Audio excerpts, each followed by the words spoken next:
apparently it does have to flip over. No. Oh. Good morning, everybody. Good morning. We are trying something completely different that we have not done before, and that is going live off of YouTube and sharing it to Facebook. So bear with us this morning while we get warmed up. It's going to take us a second to make sure that we're firing on all cylinders. I have a feeling that nobody's watching right now anyway. We're good. Yeah. It's so new. Yeah, well, it's new for us. It's like you normally everybody watches us on Facebook, and we thought we'd start switching over to YouTube. So here we are. Oh, okay. Well, I see the YouTube. Is it up? Beautiful. Yeah, Beautiful. It is. Yeah. All right. Well, we have, first off, welcome to the Salty Seaman Show. Yeah, for the people that don't know us. Yeah, the people that don't know us, we are a Maine-based lobster fishing family. Yeah. And in our spare time, we like to podcast a little bit. And we started a morning show, and we talk about kind of a little bit of local news, try to keep it fairly light, fun stuff. Sometimes we do fishing reports, things like that we know that the local people around here would enjoy. So that being said, we had snow last night. Again. I think that I truly believe that cabin fever is a real thing. I definitely think it is. And I think it's setting in. Oh, yeah. I think it's setting in friggin' hard. It is. I think I had a friend message me yesterday, and she said, dude, I have the worst cabin fever.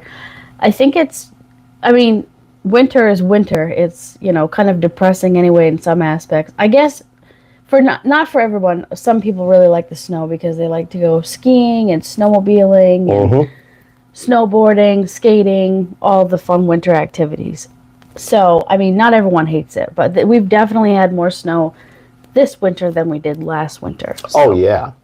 And it's, so the last few winters we've had it like just super light. It hasn't amounted to anything. You know what I mean? Not really. Yeah, it's been one of those deals like you actually believed in global warming for a minute. Mm-hmm. And then this year comes back and it just smacks you in the face with reality that no, in fact, it's the weather, and it just sometimes you have warm winters and sometimes you have cold winters. And this one is just... January's been brutal, and now February is just solid full of storms, and everybody's getting snowed in, and there's another storm coming. We had a storm last night. People were off the road everywhere, and now we've got another one coming in on Sunday. Okay. Saturday night. Into Sunday. And possibly like 6 to 10 inches. So way above average. Way above average. Way above average. There's apparently only like 5 to 10% are above 6 inches. So this is a storm that somebody could be proud of. Better than last year, though. For us on the coast of Maine, we had terrible storms last winter. Oh, yeah. The coast isn't even the same. When we were out lobstering, and I have some pictures on my phone and videos that I took, and there were like beaches on the outer islands that used to be sand beach, and they're kind of rock beach now. Yes, yeah, because of the storms were so bad up here in Maine. So anyway, guys, sorry about my voice. I'm a little bit hoarse because I think there's just colds going constantly all over the place. Yep. And so I got a frog in my throat, and he brought a friend. But I thought I'd take a moment here and talk about cabin fever. Okay. All right. So how do you know if you really got it? Is it really a thing? Okay. I believe it's a thing. Well, you can call it the winter blues or whatever you want, but the verywellmind.com actually has some info about symptoms of cabin fever. Okay. So if you or a loved one that you know is suffering from cabin fever, this might be just the thing that you need to listen to this morning, all right? Not everyone experiencing cabin fever will have exactly the same symptoms, but many people report feeling intensely irritable or restless. Oh boy. Other commonly experienced side effects are a change in sleep patterns, difficulty waking, frequently napping, insomnia. That's interesting because it's like if you have insomnia and you fall asleep and then you can't wake up, that's the struggle. Because you're so damn tired. Decreased motivation. I have struggled with that, but that could be just because I have what they call, what is it, assitis? Could be. Yeah. That assitis sneaks up on you sometimes in the wintertime. It comes when you sit on your ass so much that you just get locked in that position and then you just can't seem to be productive and move. So many folks suffer from assitis, I think, around these parts. Food cravings. So you're like a friggin' caged up raccoon or something that's just freaking rifling through the pantry and woofing down whatever you can get your paws on. Hopelessness. Yeah. That's definitely something that a lot of people have. That's wicked. Yeah. I mean, and it's crazy that just being pent up and being stuck in the house or something like that can cause so many of these feelings. Lack of patience, loneliness, lethargy, sadness, or depression, trouble concentrating. Wow, those fit a lot of categories. They fit a lot of people. Yeah, like there's a lot of people that I know that are kind of going through this shit right now. You know, I mean, sadness and depression. I mean, that's just straight up. If you're not getting enough sunshine, and if you don't supplement with like some vitamin D or something like that, then you definitely could suffer from the feelings of depression, sadness, loneliness. But I kind of wonder sometimes, like I wonder if, because I was reading down through this and they were talking about how if you are an extrovert, you actually might suffer more. I would agree with that. From cabin fever than an introvert. It's right now, because that fits me. I just want to go out. I don't like the repetitiveness of every day, which I'm thankful to, have a home and be home, but I definitely am struggling right now. I can tell. But I'm more of I'm the introvert. Yeah. And I'm not really struggling that much. Like I went to the gym yesterday, and this is another thing. So I'll read down through a list of like possible ways to help and stuff, but exercise is definitely one of them. Exercise is you get off your ass and you do stuff.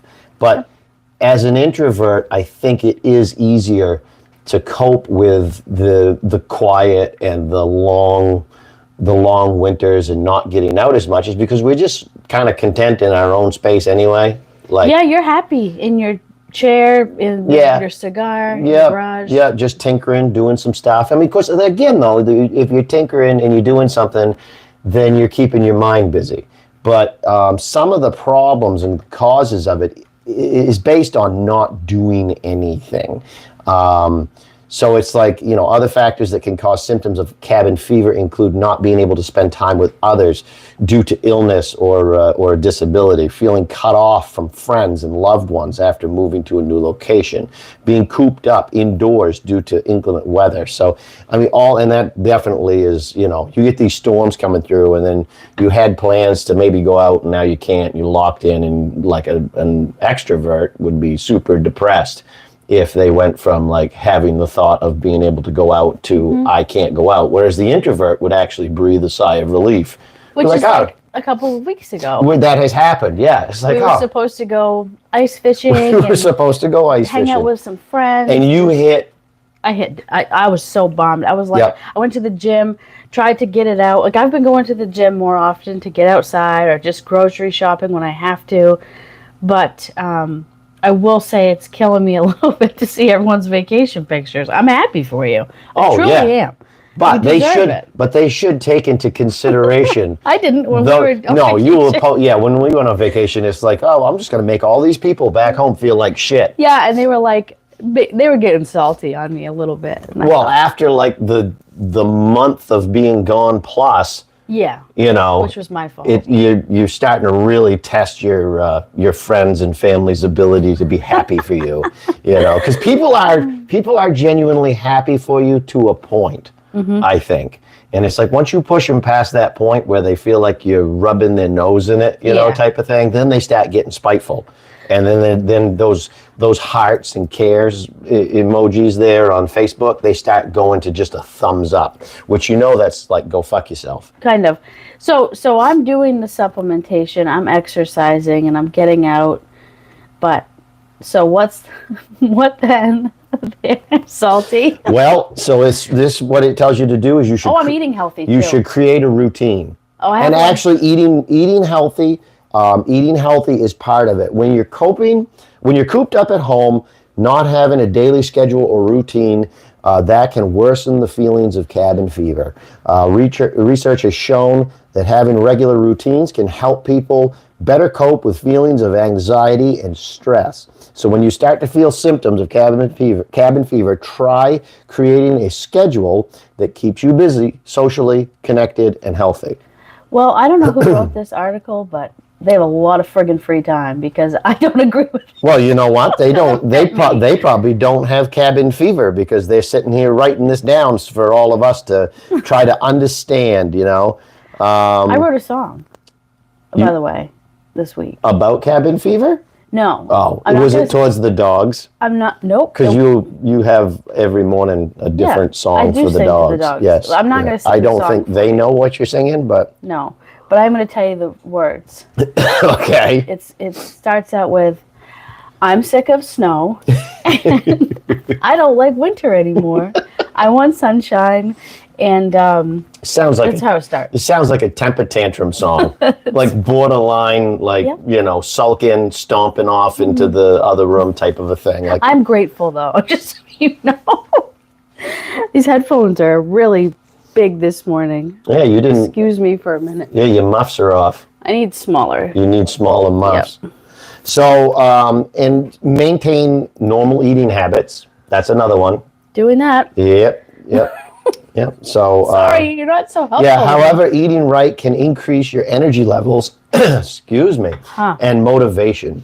You may feel less hungry if you are getting less exercise, but monitor your eating habits to ensure that you maintain proper balance. I feel like this is just somebody that's kind of like they're a little preachy.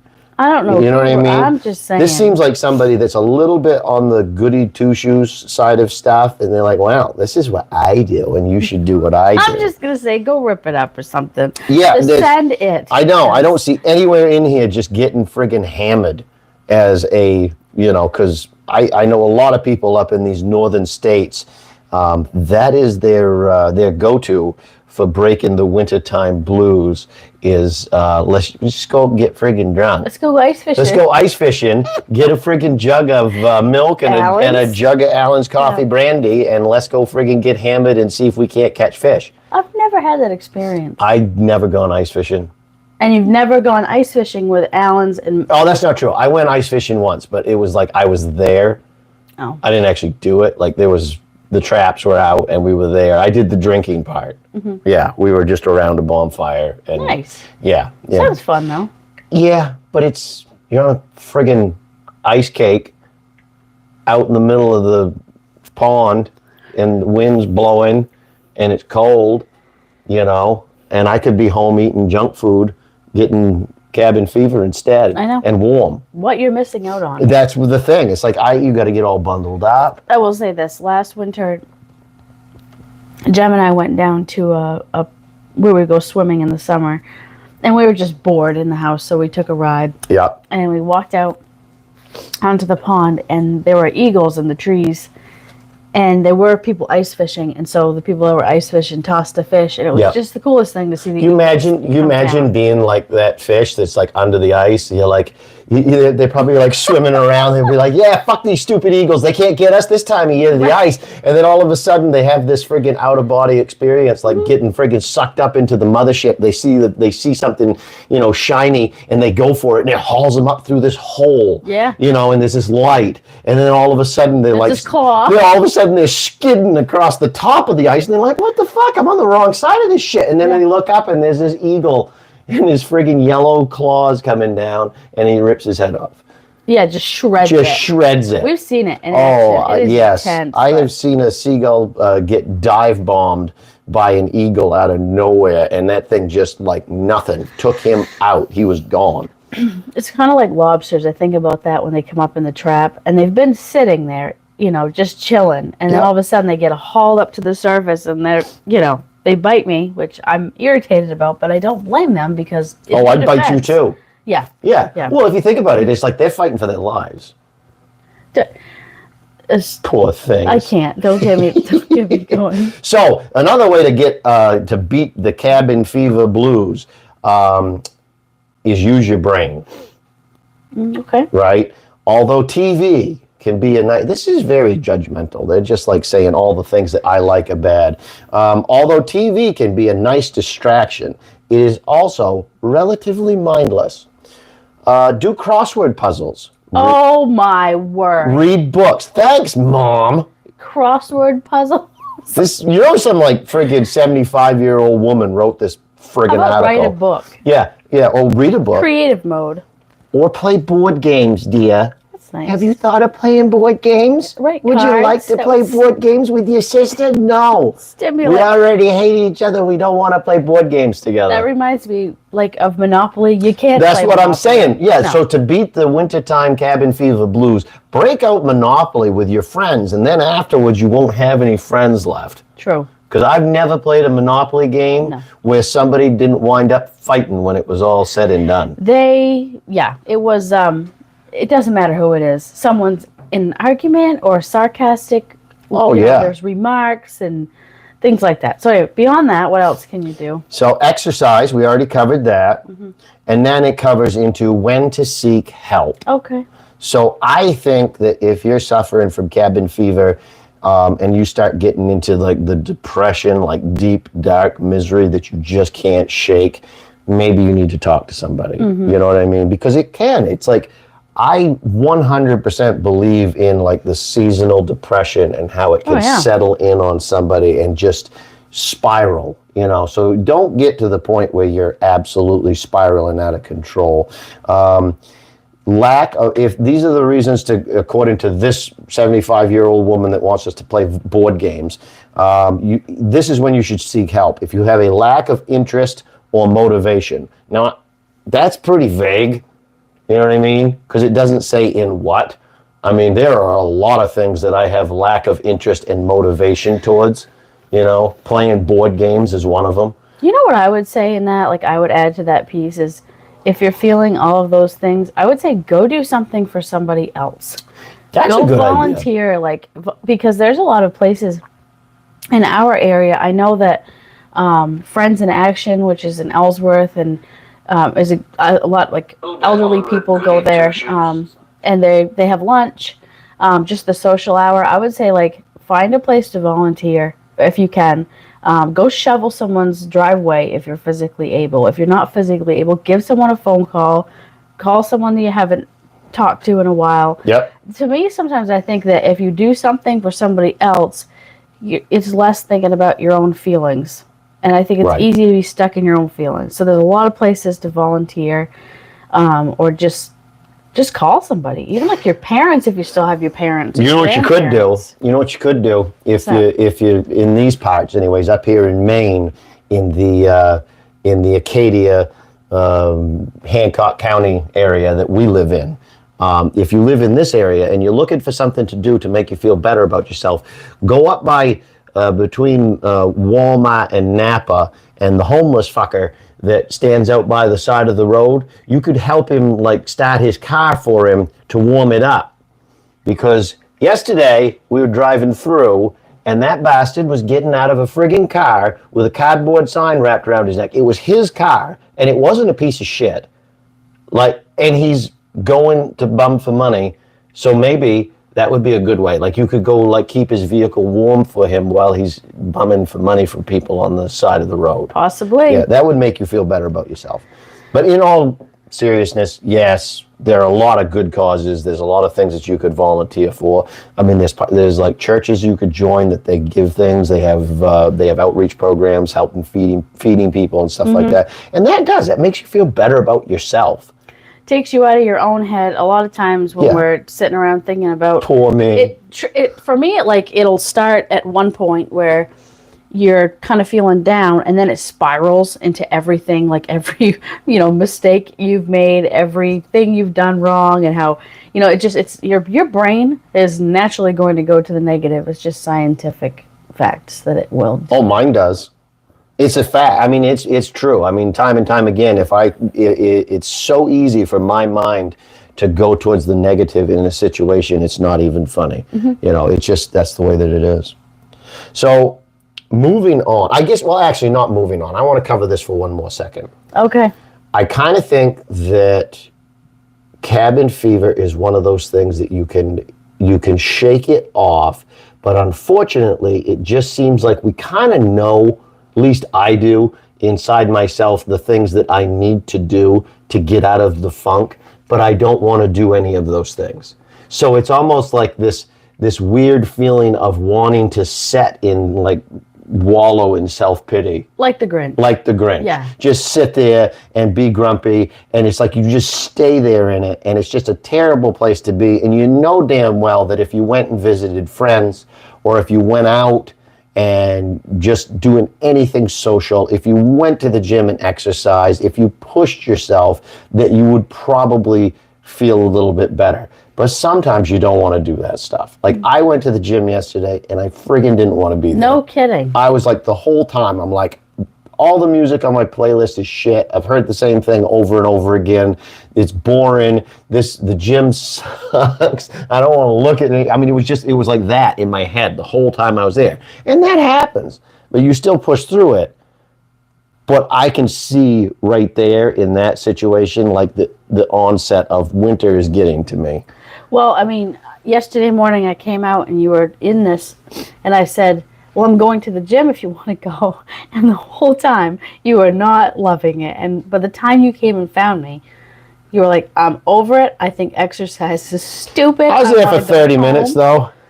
Well, we were there for longer than that, weren't we? Well, I don't know. Time just flies when you're having that much fun beating the shit out of yourself in the gym. I was lucky to get my last 2 sets done because you were ready to roll. I know. It's very rare that I'm actually like hovering. You were hovering. I'm hovering like, let's go. Let's get out of here. I don't want to do this anymore. Get me out of here. Save me from this place. Oh, boy.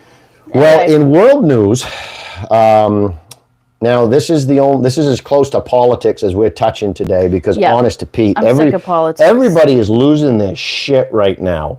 Mostly we're going to avoid that. I really don't want to talk about it because it's like both sides, everybody thinks they're right, and I'm over here just kind of thinking to myself, you know what, we'll see. Let's just see how it rolls. We're rolling the dice on this, and we'll just see what happens. It's not going to help your mood either way. No, I'm a lobster fisherman. Yeah. I can't change much. No. We're just going to, I've got my opinions. I'm going to stick to them. They can have theirs. They can scream and everything, and both sides are screaming. So just so you know, we're, as lobster fishermen, for anybody that's watching that doesn't know, because typically when people don't know, they ask a lot of questions. So I'm going to answer one for you. We're not in the market that we get to say, I caught this much today, and this is what I want for my product. Exactly. We're in the market of at the mercy of whoever decides what we're going to get. So we're just kind of going to disregard that. Yeah, we're the type of people that don't necessarily like government overreach and people that raise our taxes all the time. So that we're just going to leave it at that. So in world news, Italian politicians on Tuesday asked authorities to take action against a hunting party, including Donald Trump Jr., that may have killed a protective species of duck. So, the European Verde Party of the Northern Veneto region cited a video posted on the Field Ethos website for male adventurers founded by Trump. It shows Trump on a recent hunt in the wetlands, bordering some effing lagoon. Who really gives a shit? I don't know. It's in Italy. At one point, Trump is shown next to a dead duck.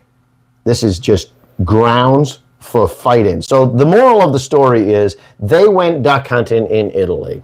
And in the video that they took to promote their, social media and all that stuff, one of the ducks was protected. It was a species that is not supposed to be shot, apparently, unless it's on private land, and they say that it was on private land, and it was all on the up and up, and Donald Trump Jr. is cooperating with authorities to make sure that everything comes out clean. But what I get out of this is the Italians want Donald's duck.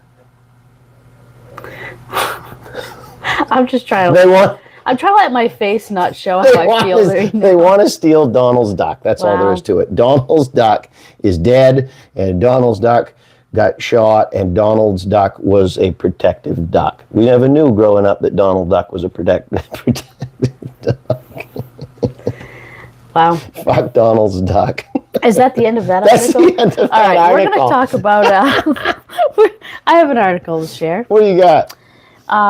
So, do you want a Trader Joe's in Bangor? Here's how to make it happen. Right? So we have one. You do. Yes, Yeah, I you do. would love it. Like, So you're going, because the last time we tried to go to Trader Joe's in Portland, it was the one thing I wanted to do on our trip, just because I don't ever get there. We only have one in Maine. So apparently you can submit, let's see. Let's see what it says. so we got to start a petition. Well, there's as of now, there's just one Trader Joe's in the state of Maine, and of course, it's located in Portland. It's an interesting area, but anyway. So it turns out there's a website that's request a Trader Joe's in my city, so you can request to have a Trader Joe in your city. It's not going to happen. No, but you can try. no. What we have up here is like the big box, Save-A-Lots type of stuff. We've got a lot of margins. We've got BJ's, which I always love the name. We've got Sam's Club, your Walmarts, stuff like that. Like you just go in and it's a friggin' warehouse and you just pull your shit down, and take it in bulk. We're bulk shoppers up here in northern Maine. I don't think we need to be necessarily. This actually ties into something that I was thinking about yesterday. I really think that the not that it was ever good, but the Walmart shopping experience is way worse now than it ever used to be, and I blame it all on the people that are doing what do they call it, curbside pickup or something? Oh yeah, I do that a lot actually. Yeah, you order it online, and then you go and you drive up to the outside, and then they bring your stuff out to you. Oh yeah, which is fine. It's great if you're one of those snobs that always does that. But the rest of us that like to still go in and look around and pick your own friggin' alternative, we suffer because now Walmart is just solid full of these boobs wearing blue vests pushing these big honking carts all over the place, and they're not as courteous as the regular. I mean, it's pretty bad to say that the people that work at Walmart pushing the big carts are not as courteous as your average Walmart shopper, but they're not.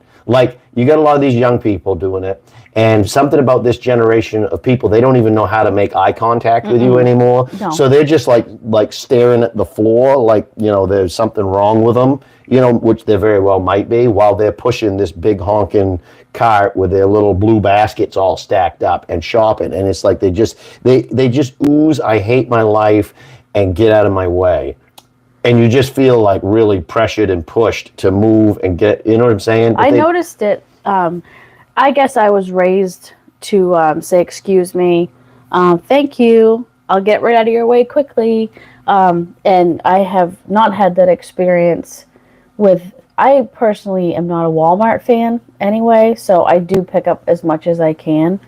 But I have noticed it's a little bit it's crazy in there. It is, but the problem with that is it's just going to make more people not want to go inside, because who the frig wants to go in there and put up with that? You know what I mean? Dodging these carts that are coming at you stacked 4 or 5 high with baskets. The thing is, though, I'm sure it's popular, especially for working moms. They just put in their order a couple days ahead of time. They'll just get off work, swing by. It saves an hour. Of course, it does of your day. Yes, it's a nice thing of convenience.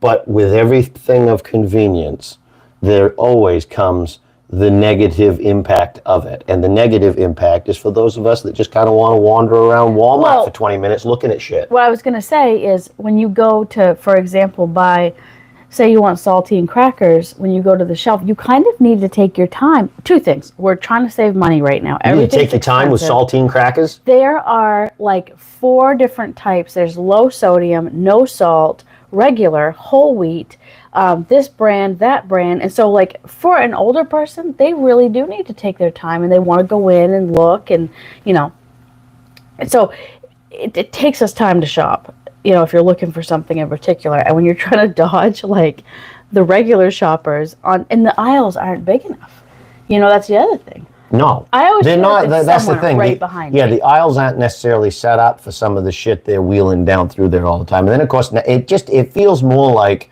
you're shopping in a warehouse now as opposed to an actual like store. Well, so it just constantly feels like I'm in their way when I go shopping there now, which just takes the fun. Not that it was ever a lot of fun, but it really makes it not a fun experience at all. It's like you just try to go buy paper towel right now. Especially if you're like me, like most moms, we're trying to look at prices and you try to get the best deal. We're trying to get the best deal. Oh, I've seen people in there with their phones scanning the prices and then price comparing while they're doing it. And if you're doing that, it takes you time. And then if you've got some friggin', teenager breathing down your neck that doesn't know how to make eye contact, so now you just feel like you've got some creepy person standing behind you with a big cart, it kind of takes the price shopping ability out of it. Speaking of prices and stuff,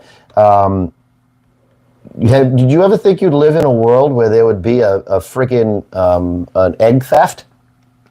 I'm pretty sure I heard about this. 100,000 eggs worth $40,000 were stolen from a Pennsylvania farm during a nighttime heist. Oh. And that's as far as I'm reading into it, because who needs to read anymore? They probably didn't catch them. But that's like straight up. When did you ever think the eggs were going to be expensive enough so that you would steal a truckload of eggs? Like that's where we're at. Yeah, that's like straight up. That's like straight up Soprano shit. Oh yeah. Got a truck of eggs. We're going to truck them across the border and see what we can get. So somewhere somebody got the $40,000 worth of stolen eggs for dirt cheap. Wow. There's probably a bunch of families and stuff that got Maybe. a whole fridge full of friggin' eggs. They just tickle pink. And some stores got them for like half price, and they're making all kinds of money. They got like a sweet deal. Wow, worth $40,000. Yeah, $40,000 worth of eggs. So it's probably a truckload. They just they heisted a truck. I gotta say though, they boosted a truck. That's what they call it. They boosted the truck. In The Sopranos, like one of their boosts was the red wine. That was like one of my favorites with Tony and Christopher when they were just bored. Yeah, and they got the red. He's like, that's good wine. And then there's like another clip going forward where he's ticked off at Janice and he's like stacking all of his wine. Yeah. And it's just, I don't know why, but there's a lot of good moments. Sopranos is hands down. We always watch it in the winter though, which is the worst time to watch it because. Speaking of hands down, I'm going to just read the headline on this, and I don't think that we need to, get too dug into it, to be honest with you. Okay. But a Japanese man sets new Guinness World Record after masturbating for 9 hours and 58 minutes. I don't have any words for that. Well, now, first off, I never knew that was even a record to be like, to strive for. Like, you know what I mean? It's like some people, they get, in their youth, they're like, I'm going to be an Olympic gold medalist for the breaststroke and, all the doggy paddle. And this dude, this Japanese man, he's going to be in the record books for a different kind of stroke altogether. You know what I'm saying? This was like a reporting. This is, yep. He. I mean, I can read it if you want me to, but no, that's okay. He yanked it for 9 hours and 58 minutes. Does that mean it was like full bore? Like full bore yanking for 9 hours and 58 minutes. I have no idea. I mean, the smoke must have been about rolling off that thing about hour 7, Some serious chafing going on. The bottom line is these people are just getting freaking crazy with this stuff. Like last week we were talking about that woman over in Europe that poked or got poked by 1,057 men in a 24-hour period. You talk about smoke rolling off of something. That was like, that friggin' clam shack was on fire. You know what I'm saying? It had to be. Just call the fire department and then she'll nail them too. They'll put the fire out and then they can go to work. There's a huge need for people to become famous. I was thinking about this the other day. I know, but do you really want to be famous as the guy with the sticky fingers? Apparently so. He's a sticky bandit. Yep.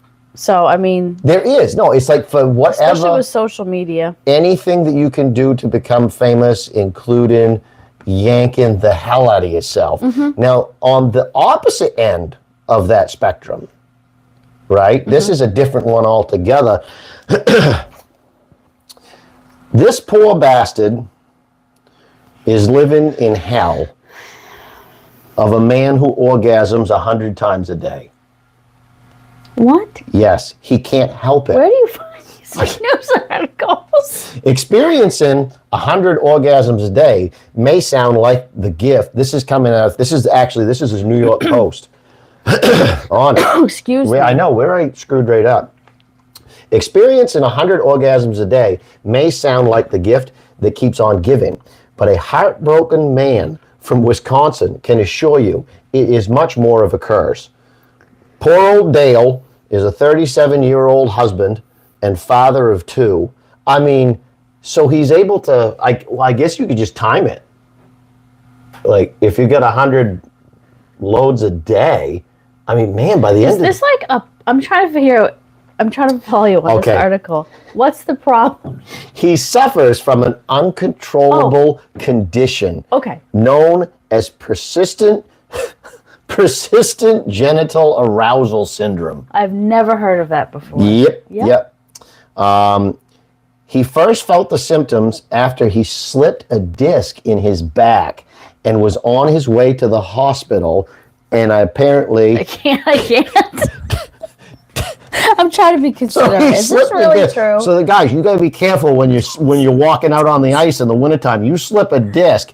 This poor bastard, Dale. I don't know if I'm going to be able to get a hold of it. Freaking Dale inexplicably ejaculated 5 times on the drive to the hospital just from...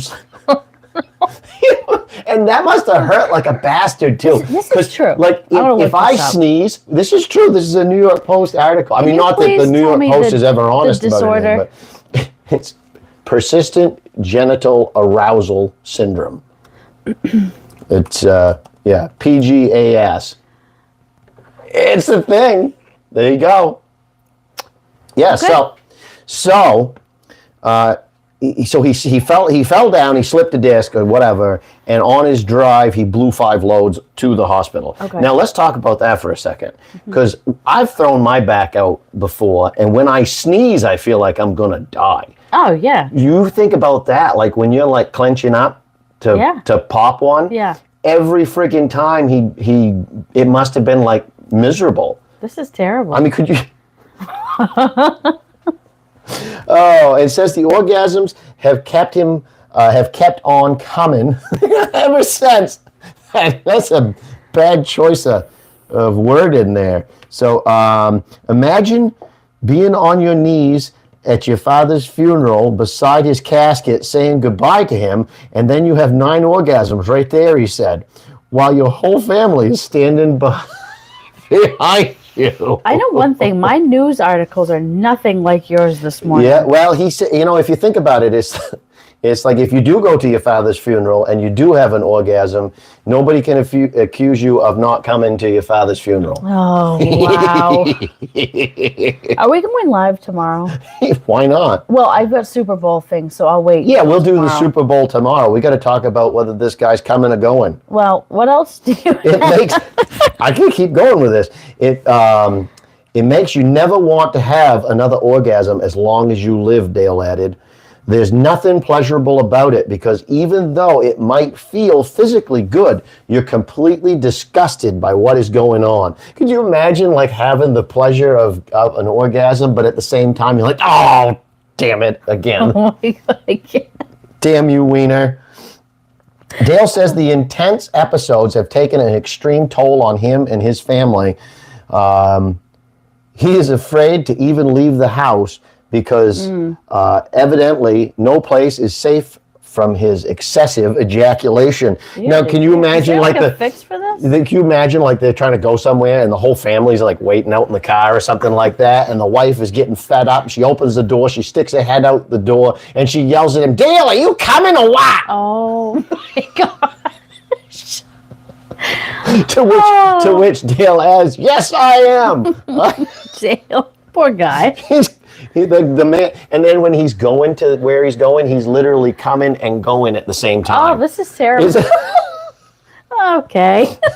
Oh, if you're in public, if you're in front of kids, it's disgusting, and it can break you real fast. Ooh, turn my volume down. It happened to me at the grocery store, and when it was over, there were around 150 people looking straight at me.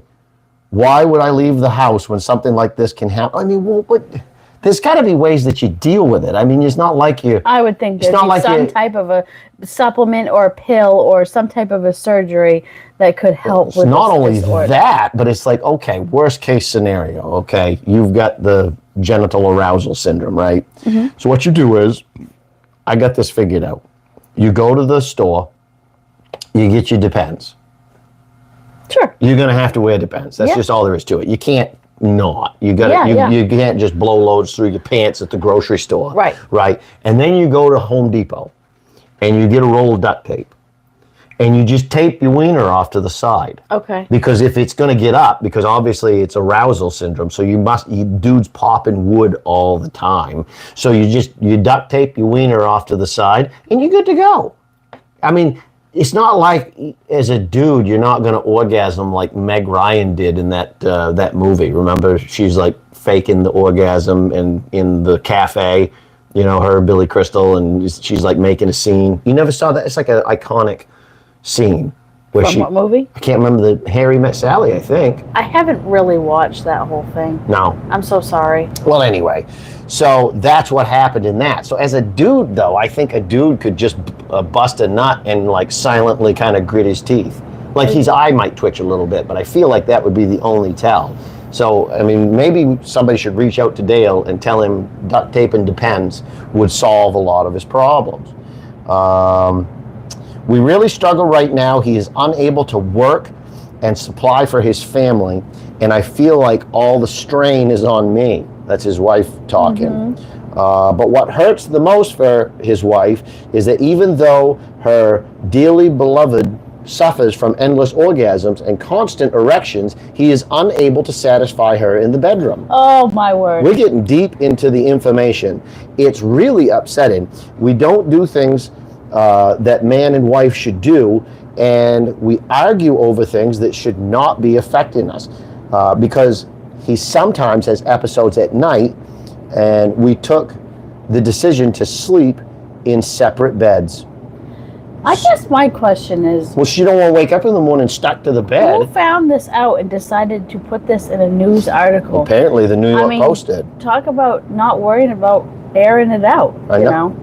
I don't know if I'd want it. That's the thing. I think that would be one of those suffer in silence syndromes. I think so. Like if I had that, I don't think I'd want anyone to know. I would just keep it quiet that I was, literally gluing my drawers to myself every day, Is that it? No, this is just sad. They slept in separate beds, and that can be very frustrating and emotional, his wife said. You want the comfort from another person, particularly your husband, but we do not have that. Dale agrees that his problem has rendered him useless when it comes to having sex, something that makes him feel very guilty. Occasionally, we will have sex, but it's very frustrating for both of us, as this condition has left me unable to finish. That doesn't make any sense. Because if he's constantly... it must just come right up and then just pop and then just go right back down. So it's like, like a 1 minute man or less. I feel bad for Dale. I don't know what I'm going to do. I just want to get my old life back. I just want to get back what this condition has taken from me. I think he needs to go see a urologist. I know it. Yep. And I'm not one, so I can't answer your questions. So. Yeah, so it doesn't seem like there's any hope for this guy right now.